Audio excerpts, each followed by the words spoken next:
Sindh women journalist association जो अहम इजलास सखर प्रेस क्लब में एसोसिएशन सदर सरिश खोखर जी सदारत हेठि थियो। इजलास में जनरल सेक्रेटरी किरण मिर्ज़ा ऐं ॿियनि उहिदेदारनि शिरकत कई।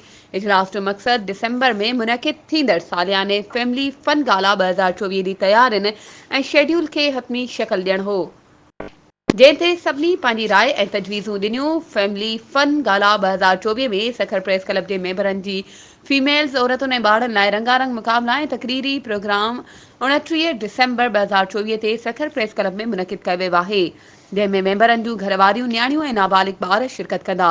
हिसो वठण जे क़ाबिल फैमिली फन गाला में मुख़्तलिफ़ दिलचस्प ऐं रंगारंग मुक़ाबला कराया वेंदा, जिन में हमदो नात ख़्वानी बि शामिल आहे। इजलास में रजिस्ट्रेशन जी तारीख़ जो ऐलान कंदे शिरकत कंदड़नि लाइ रजिस्ट्रेशन फॉर्म पिणु जारी कया विया आहिनि। रजिस्ट्रेशन जो अमल 15 नवंबर खां शुरू थी 30 नवंबर ताईं जारी रहंदो।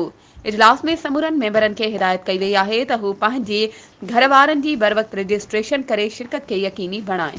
वधीक ख़बरुनि ऐं अपडेट्स जे लाइ असांजे चैनल खे सब्सक्राइब कयो ऐं हा, बेल आइकन खे प्रेस करणु न विसारिजो त जीअं असांजी हर नई अचण वारी वीडियो तव्हां ताईं पहुची